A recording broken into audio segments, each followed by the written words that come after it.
Welcome to our YouTube channel legal Pathshala. अगर अभी तक आप लोगों ने हमारे चैनल सब्सक्राइब नहीं किया तो हमारे चैनल को सब्सक्राइब कर लीजिए और बेल आइकन को भी प्रेस कर लीजिए। This is all about me. चलिए स्टार्ट करते हैं आज की हमारी वीडियो, जो कि हम डिस्कस करेंगे इंडियन एविडेंस एक्ट 1872 के ऊपर, जो हमारा सेक्शन 4 बताता है। सेक्शन 4 बेसिकली आपका क्या बताता है, प्रिजम्पशंस के बारे में बोलता है। मे presume, shell presume and conclusive proof के बारे में हमारा सेक्शन 4 डिस्कस करता है। तो चलिए स्टार्ट करते हैं गाइस हमारे सेक्शन 4 से। क्या कहते हैं सेक्शन 4? तो इसकी बेयर प्रोविजन देख लेते हैं। सेक्शन 4 कहता है मे presume whenever it is provided by this act that court may presume a fact, it may either regard such fact as proved unless and until it is disproved or may call for proof of it। तो मे presume की basically ये क्या बता रहा है, यहाँ पे आपको ये बोल रहा है हमें जो मैं अंडरलाइन करा रहा हूँ आपको उसको देखना है। whenever it is provided guys, provided को अंडरलाइन कर लीजिए। Provided by this act, this act means Indian evidence act के द्वारा जहाँ कहीं भी प्रोवाइडेड किया जाएगा, the court may presume a fact. Court क्या करेगी? मे प्रिज्यूम, एक फैक्ट को प्रिज्यूम कर लेगी। मे मतलब यहाँ पे डिस्क्रिशन है कोर्ट की, एक स्कोप दे रखा है, कोर्ट डिस्क्रिशन अपनी एंटरटेन कर सकती है। इट में इधर regard such fact as proved, या तो वो उस फैक्ट को प्रूव्ड मान सकती है। मे प्रिजम्पशन, इधर यहाँ पे ये वर्ड आ गया ना इधर, तो यहाँ पे डिस्क्रिशन शो हो रही है। इट में इधर रिगार्ड, चाहे तो वो उस फैक्ट को प्रूव्ड मान सकती है, unless and until it is disproved, जब तक वो फैक्ट आपका डिस्प्रूव ना हो जाए। और मे call for proof of it, ये बहुत इंपॉर्टेंट लाइन है guys, may call for proof of it. Court चाहे तो उसके फैक्ट के प्रूफ के लिए एविडेंसेस कॉल कर सकती है। तो मे प्रिज्म बहुत इजी था, इसमें सिर्फ ये आपको जो याद रखना है, प्रोवाइडेड इस एक्ट के द्वारा जहाँ कहीं भी मे प्रिज्यूम दिया गया है तो कोर्ट वहाँ पे उसको उस फैक्ट को मे प्रिज्यूम करके चलेगी।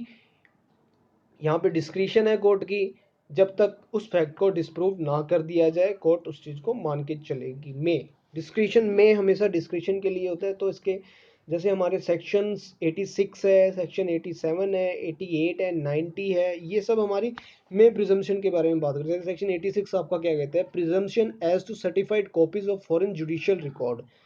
तो उसके अंदर हमारे मे प्रिज्यूम लिखा हुआ है। सेक्शन 87 के अंदर लिखा हुआ है जो कहता है हमारा presumption as to books, maps and charts. फिर हमारा 88 कहता है presumption as to the telegraphic messages. और हमारा सेक्शन 90 कहता है presumption as to the document 30 years old. हमारा सेक्शन 1114 कहता है कोर्ट में presume existence of certain facts. ये तो बहुत इंपॉर्टेंट, जो 114 बात ही ये कहता है कि कोर्ट में presume existence of certain facts. और फिर जो हमारा 118 है वो भी कहता है हु मे टेस्टिफाई। यहाँ प्रिजम्पशंस हैं जहाँ मे यूज़ हो रहा है इस कोर्ट एक्ट के द्वारा जहाँ प्रोवाइडेड है। तो आगे चलते हैं हमारा शेल प्रिज्यूम के ऊपर क्या होता है। When ever it is directed guys, यहाँ पे डायरेक्टेड वर्ड यूज हुआ है और वहाँ पे प्रोवाइडेड वर्ड यूज हुआ था। हम मे प्रिज्यूम में प्रोवाइडेड था और शेल में डायरेक्टेड है। Directed by this act that the court shell presume a fact, मतलब डायरेक्टेड मतलब कहीं ना कहीं मैंडेटरी है, कोई स्कोप नहीं है यहाँ पे डिस्क्रिशन का कोर्ट के पास। Whenever it is directed by this act that the court shall presume a fact, it shall regard such fact as proof। It shall, यहाँ पे shall यूज हुआ है मतलब मैंडेटरी है। It shall regard such fact as proved, उस fact को proved मानना ही मानना पड़ेगा जब तक उसको डिसप्रूव ना कर दिया जाए अदर कंट्रेरी एविडेंसेस के थ्रू। तो ये हमारा सेल्फ प्रिज्म। अगर आप सेल्फ प्रिज्म के एग्जांपल देखो हमारे एक्ट के अंदर जो दिए गए हैं, हमारा सेक्शन 79 कहता है शेल प्रिज्म के बारे में, होता है presumption as to the genuineness of certified copies. अगर आप इसको रीड आउट करोगे इसके अंदर शेल प्रिज्म की बात करेंगे। सेक्शन 80 हो गया, सेक्शन 81, 83, 85, 89 एंड 104, ये सारे शेल प्रिज्म की बात करते हैं गाइस। और जो हमारी शेल वाली प्रिजम्पशन होती है वो आपकी रिबर्टेबल प्रिजम्पशन होती है। दो प्रकार की होती है, एक इरिबर्टेबल प्रिजम्पशन और एक रिबर्टेबल प्रिजम्पशन। जो हमारी शेल प्रिज्यूम है वो रिबर्टेबल प्रिजम्पशन है, क्योंकि यहाँ पे लिखा हुआ है unless and until it is disproved.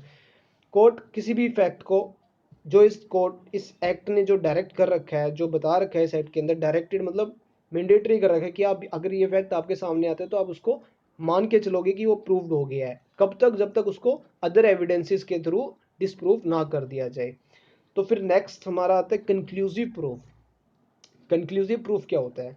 ये कहता है when one fact is declared by this act. यहाँ पे डिक्लेयर्ड है, मे में प्रोवाइडेड था, शेल में डायरेक्टेड था और कंक्लूसिव में declared by this act to be conclusive proof of another.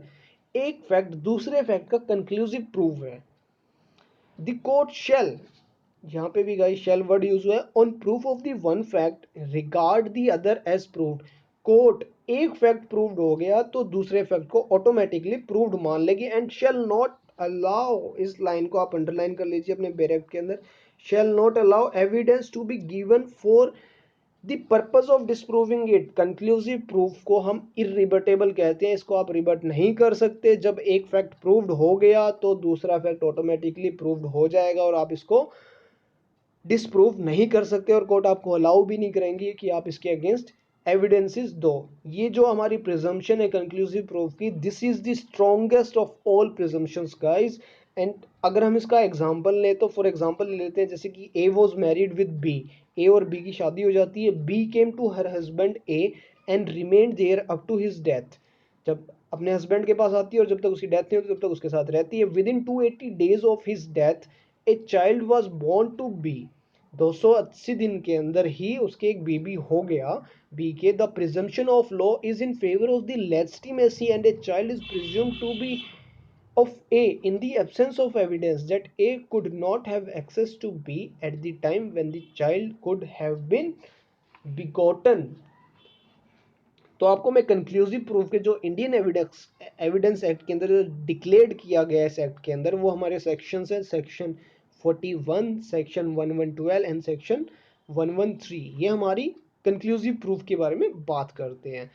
तो गाइज एक बार दोबारा रिपीट कर लेते हैं। मे प्रिज्यूम के अंदर क्या प्रोवाइडेड है, यहाँ पे डिस्क्रिशन होती है कोर्ट की। कोर्ट चाहे तो फैक्ट्स को प्रूव मांग सकती है और चाहे तो उसके प्रूफ के लिए एविडेंसेस कॉल कर सकती है। शेल प्रिज्यूम के अंदर कोर्ट को मानना ही मानना पड़ेगा क्योंकि यहाँ पे डायरेक्टेड लिखा हुआ है वर्ड हमारा, तो मैंडेटरी है, कोर्ट को मानना पड़ेगा जब तक दूसरी पार्टी अदर एविडेंसेस की तरह उसको डिस्प्रूव ना कर दे। कंक्लूसिव प्रूफ में तो डिक्लेयर्ड ही किया गया है, ये तो कंक्लूसिव होगा ही होगा। अगर एक फैक्ट प्रूव हो गया तो दूसरा फैक्ट ऑटोमेटिकली प्रूव्ड मान लिया जाएगा और कोर्ट अलाउ भी नहीं करेगी एविडेंसेस के लिए कि आप उस फैक्ट को डिस्प्रूव कर सको।